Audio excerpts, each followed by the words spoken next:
అందచందాలలో చందమామ లాంటిది చామంతి పువ్వు. పూల వ్యాపారంలో మంచి డిమాండ్ ఉన్న పంట ఇది. అటువంటి చామంతిని నూతన విధానాల్లో సాగు చేసే విధంగా రైతులకు కొత్త పద్ధతులు నేర్పుతున్నారు పశ్చిమ గోదావరి జిల్లాలోని డాక్టర్ వైఎస్ఆర్ ఉద్యాన విశ్వవిద్యాలయం శాస్త్రవేత్తలు. ఇప్పటి వరకు సాధారణ పద్ధతిలో చామంతి సాగు చేస్తున్న రైతులు ప్రస్తుతం విశ్వవిద్యాలయంలో ఆచార్యుల సూచనలతో చామంతి సాగును కొత్త పుంతలు తొక్కిస్తున్నారు. మరి ఆ నూతన సాగు విధానాలేంటో, వాటి వల్ల కలిగే ప్రయోజనాలేంటో ప్రొఫెసర్ రవీంద్రబాబు గారి మాటల్లో ఇప్పుడు మనం తెలుసుకుందాం.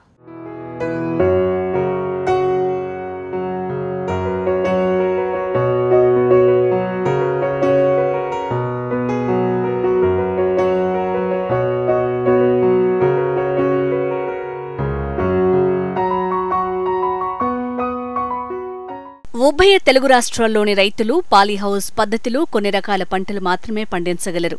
అన్ని పంటలకు ఇదే విధానాన్ని అనుసరిస్తే పంటకు నష్టం వాటిల్లుతుందని ఉద్యానవన అధికారులు అంటున్నారు. అయితే వెంకటరామన్నగూడెంలో ఉన్న వైఎస్ఆర్ ఉద్యాన విశ్వవిద్యాలయంలో పాలీహౌస్లో పండించే వివిధ పంటలపై పరిశోధనలు చేస్తున్నారు. ఈ పాలీహౌస్ విధానంలో రైతులు పంటలు పండించడానికి అనుకూలమైన వాతావరణం ఉండదు కనుక కొన్ని పంటలు మాత్రమే పాలీహౌస్లో సాగు చేయాలని ఆచార్యులు సూచిస్తున్నారు. ఇక్కడ మేము ఈ ప్రొటెక్టెడ్ కల్టివేషన్ అంటే రక్షిత సాగు పాలీహౌస్ కల్టివేషన్ మీద వివిధ రకాలైన పరిశోధనలు చేస్తూ ఉన్నాం.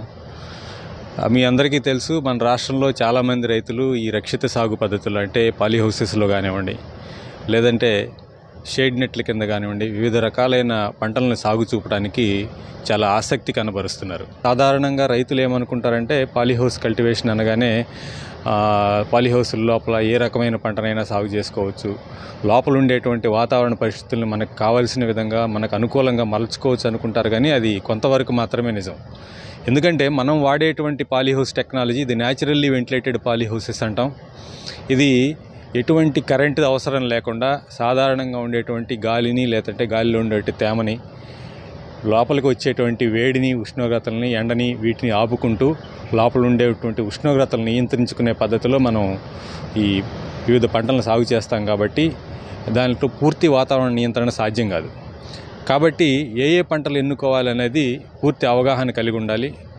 ముందు మన ఈ పూల పంటల్లో కానీ తీసుకున్నట్లయితే వివిధ ప్రాంతాల్లో అనేక రకాలైన పంటలు సాగు చేస్తున్నారు. అయితే మన ఉభయ తెలుగు రాష్ట్రాల్లో సాగు చేయడానికి బాగా అనుకూలమైన పంటలు ఒక 2-3 మాత్రమే ఉన్నాయి. బెంగళూరు, హోసూరు ఇటువంటి ప్రాంతాల్లో అయినట్లయితే రోజ్, గులాబీ, కార్నేషన్స్ ఇవి సాగు చేసుకోవచ్చు. కానీ మిగతా ప్రాంతాల మొత్తంలో మిగతా ప్రాంతాల్లో సాగు చేసుకోవాలనుకున్నప్పుడు 2-3 పంటలు మాత్రమే మనకి లాభదాయకంగా సాగు చేసుకోవడానికి అనుకూలంగా ఉంటాయి. అటువంటి వాటిల్లో జెర్బెరా ఒకటి అయినట్లయితే, రెండవది క్రైసాంతిమం, చామంతి అంటాం. ఈ చామంతి అనేది సాధారణంగా మనం ఓపెన్లో పండించుకుంటూ ఉంటాం. అంటే ఓపెన్ కల్టివేషన్ అనేది శీతాకాలంలో మాత్రమే సాధ్యమవుతుంది. ఎందుకంటే చామంతి యొక్క ఉష్ణోగ్రతలు, పంటకు కావాల్సిన ఉష్ణోగ్రతలు కానీ తీసుకున్నట్లయితే అది శీతాకాల పంట. అంతేకాకుండా అది షార్ట్ డే ప్లాంట్ అంటాం. పగటి కాలం తక్కువగా ఉన్నప్పుడు మాత్రమే పూతకు రావడం జరుగుతుంది.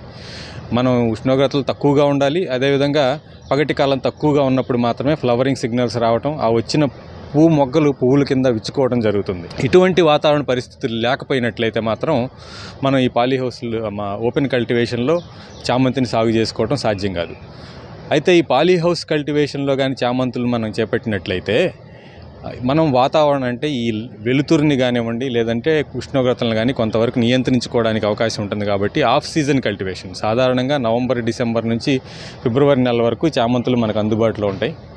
మనం ముందుగా మార్చ్, ఏప్రిల్ నెలలో పూత తీసుకోవాలనుకున్నప్పుడు ఏం చేస్తామంటే ఈ డిసెంబరు, జనవరి నెలల్లో ఉండే షార్ట్ డే కండిషన్స్ని దాన్ని తగ్గించుకొని ఎక్కువ వెలుతురుని ఇవ్వటం ద్వారా పూత రాకుండా మొక్కని వెజిటేటివ్ కండిషన్స్లో కొమ్మలు వచ్చేటట్లు చేసుకొని, తర్వాత ఎప్పుడైతే మనకి ఆఫ్ సీజన్ అయిపోయి మార్చి, ఏప్రిల్ నెలలో పూలు ఎప్పుడైతే తగ్గిపోతాయో ఆ సమయంలో మళ్ళీ డార్క్నెస్ ట్రీట్మెంట్ ఇచ్చుకోవడం ద్వారా మనం మార్చి, ఏప్రిల్ నెలల్లో కూడా ఈ చామంతి పూలను తీసుకునే దానికి అవకాశం ఉంటుంది. అప్పుడు కూడా మనకి ఎక్కువ ధర లభిస్తుంది.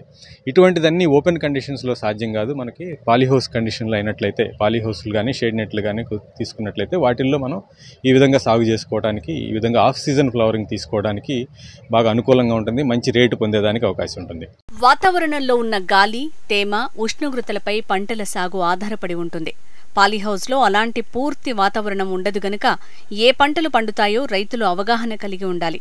ముఖ్యంగా పాలీహౌస్లో పూల మొక్కలు సాగు చేస్తూ ఉంటారు. వాటిలో ముఖ్యంగా 2 రకాల చామంతిని సాగు చేస్తున్నారు. అవి ఒకటి ఐశ్వర్య అనే రకం కాగా మరొకటి పొడుగ్గా ఉండి చివర పెద్దగా ఉంటుంది. దీనినే డెకరేషన్లో వాడుతుంటారు. ఈ రకం చామంతిని సాగు చేయాలంటే డిసెంబర్, జనవరి నెలలో ప్రారంభ దశగా పెట్టుకుని సేద్యం మొదలు పెడతారు. అయితే వెలుతురు ఎక్కువగా ఉన్న ప్రాంతాలలో పెంచితే మొక్కలు ఏపుగా పెరుగుతాయి. దీంతో పాటు మొక్క కొమ్మల్ని కట్ చేస్తే వాటి స్థానాలలో మరికొన్ని కొమ్మలు వచ్చి మార్చి, ఏప్రిల్ నెలలకు మంచి దిగుబడి వస్తుంది. ఏ రకాలు సాగు చేసుకుంటే మనకు మంచి గిట్టుబాటుగా ఉంటుందనేది కూడా మనం తెలుసుకోవాలి. ప్రధానంగా మనం కమర్షియల్గా అంటే వాణిజ్య సరళిలో చామంతి పూలు సాగు చేసుకోవాలన్నప్పుడు 2 రకాల వెరైటీస్ని మనం సాగు చేసుకోవాల్సిన అవసరం ఉంటుంది. ఒకటి లూజ్ ఫ్లవర్స్కి, అంటే మనం లూజ్ ఫ్లవర్గా కట్ చేసుకొని పూలు అమ్ముకోవడానికి కిలోల లెక్కన ఒకటి. రెండోది స్టాండర్డ్స్ అంటాం. స్టాండర్డ్స్ అంటే కాడ బాగా పొడవుగా ఉండి 60 నుంచి 70 సెంటీమీటర్ల పొడవు ఉండి కాడ చివరిన పెద్ద పువ్వు 1 లేదా 2 పూలు పెద్దగా వస్తాయి. ఇవి మనం ఈ మధ్య డెకరేషన్స్కి కానివ్వండి, బొకేస్లో వాడుతున్నాం. ఈ 2 రకాల పూల్ని మనం సాగు చేసుకున్నట్లయితే మనకి ఈ కమర్షియల్గా మంచి లాభం పొందేదానికి అవకాశం ఉంటుంది. ఈ లూజ్ ఫ్లవర్ వెరైటీస్ కానీ తీసుకున్నట్లయితే మనకు బాగా ప్రాచుర్యం పొందింది ఐశ్వర్య అనే రకం ఒకటి, అదే పూర్ణిమ ఎల్లో, పూర్ణిమ వైట్, మ్యారీగోల్డ్ అనే ఒక రకం ఉంది. దీన్నే మనం రబ్బర్ చామంతి అని కూడా అంటాం. ఇది ఎక్కువ కాలం నిల్వ ఉండే రకం, పసుపు రంగులో ఉండి దీంట్లో లైట్ రిక్వైర్మెంట్స్ కూడా ఫోటో ఇన్సెన్సిటివ్గా ఉంటుంది. అంటే ఉష్ణోగ్రతలు కానీ తక్కువ ఉన్నట్టయితే సంవత్సరం పొడవునా పోతకొచ్చే రకం ఈ రకం. అదేవిధంగా ఈ కుందన్ అనే రకము, బసంతి అనే రకాలు కూడా అందుబాటులో ఉన్నాయి. వీటిల్లో ఏదన్నా రకాన్ని మనం ఎంచుకొని సాగు చేసుకున్నట్లయితే loose flowers Arctic queen, Arctic champagne yellow, champagne white, ఇటువంటి అన్ని పింక్ కాండర్, ఇటువంటి వెరైటీస్ అన్నీ కూడా ఉన్నాయి. వీటిల్లో ఏమన్నా వెరైటీస్ మనం సాగు చేసుకున్నట్టయితే స్టాండర్డ్స్లో మంచి దిగుబడి పొందేదానికి అవకాశం ఉంటుంది. దీంట్లో వచ్చిన సమస్యలు కానీ చూసుకున్నట్లయితే ప్రధానంగా పోషక యాజమాన్యం ఇది జాగ్రత్తగా చూసుకోవాలి. వీటిల్లో తెల్లదోమ అనేది బాగా ఉధృతి ఎక్కువగా ఉండేదానికి అవకాశం ఉంటుంది పాలీహౌస్ కల్టివేషన్లో. అదేవిధంగా ఎర్రనల్లి, తామర పురుగులు కూడా ఒక్కోసారి ఉధృతి ఎక్కువగా ఉంటుంది. ప్రత్యేకించి వాతావరణం పొడిగా ఉన్నప్పుడు, ఉష్ణోగ్రతలు కొంచెం ఎక్కువగా ఉన్నప్పుడు ఇవి ఉధృతి ఎక్కువగా ఉండేదానికి అవకాశం ఉంది. కాబట్టి ఈ తెల్లదోమను నివారించుకోవడానికి మనం పాలీహౌస్లో ఎక్కువ మొత్తంలో ఈ పసుపు రంగు జిగురు పూసిన అట్టలను మనం ఏర్పాటు చేసుకోవాలి. దీనివలన కొంత ఉధృతిని తగ్గించుకోవచ్చు. అదేవిధంగా ఉధృతి గమనించిన వెంటనే కొన్ని రకాలైన పురుగు మందులను పిచికారీ చేసుకోవాలి. వీటిల్లో డైఫెన్తురియాన్ అయినట్లయితే 1.25 గ్రాముల లీటర్ నీటికి కలుపుకొని కానివ్వండి, లేదంటే ఇమిడాక్లోప్రిడ్ అయినట్టయితే 0.5 మిల్లీలీటర్లు లీటర్ నీటికి కలుపుకొని కానివ్వండి, ఎసిటామోప్రిడ్ అయినట్లయితే 0.5 గ్రాముల లీటర్ నీటికి కలుపుకొని కానీ పిచికారీ చేసుకున్నట్లయితే ఈ తెల్లదోమను మనం సమర్థవంతంగా నివారించుకోవచ్చు. అదేవిధంగా ఎర్రనల్లి విషయానికి వచ్చినట్లయితే ఇది కూడా మనకి ఆకుల మీద ఇటుక పొడిలాగా ఉండి, ఇటుక పొడి రంగులో చిన్న చిన్న పురుగులు కనిపిస్తాయి. బూజులాగా ఏర్పరిచి పువ్వుల్ని, ఆకుల్ని డ్యామేజ్ చేయడం జరుగుతుంది. ఆకులు పసుబారిపోవడం జరుగుతుంది. ఇది కానీ గమనించినట్లయితే దాన్ని నివారించుకోవడానికి నీటిలో కరిగే గంధకం 3 గ్రాములు, లేదంటే ప్రాపర్ గైట్ అయినట్లయితే 1.5 మిల్లీలీటర్ లీటర్ నీటికి కలుపుకొని పిచికారీ చేసుకొని దీన్ని నివారించుకోవచ్చు.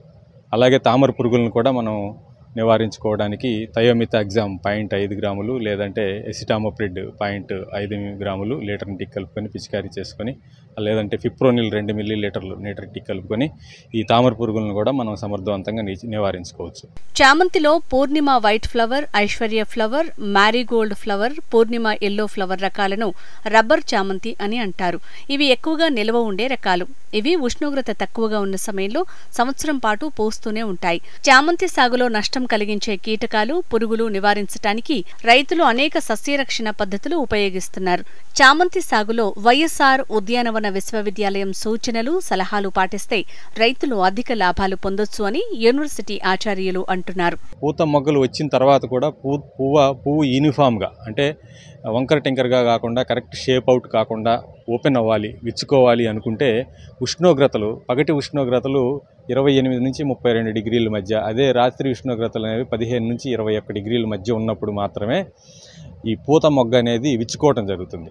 ఉష్ణోగ్రతలు ఎక్కువ ఉన్నా కూడా పూత మొగ్గ విచ్చుకోదు. కాబట్టి అటువంటి వాతావరణ పరిస్థితుల్ని మనం క్రియేట్ చేయడం అనేది కొన్నిసార్లు సాధ్యం కాదు. కాబట్టి అటువంటి వాతావరణ పరిస్థితులు ఎక్కడైతే వస్తాయో, మన రాష్ట్రంలో కానీ తీసుకున్నట్లయితే, ఆంధ్రప్రదేశ్లో అయినట్లయితే చిత్తూరు జిల్లాలో, లేదంటే ఈ ఏజెన్సీ ప్రాంతాలు రంపచోడవరం కానివ్వండి, చింతపల్లి, అరకు, ఈ ప్రాంతాల్లో ఇది సాధ్యం అవుతుంది. కాబట్టి ఆ సమయంలో మనం జూలై మాసంలో కానీ ఆగస్టు మాసంలో కానీ ఈ డార్క్నెస్ క్రియేట్ చేయటం వల్ల మనం 1 నెల నుంచి 2 నెలల ముందుగా ఈ పూతను తీసుకోవడం జరుగుతుంది.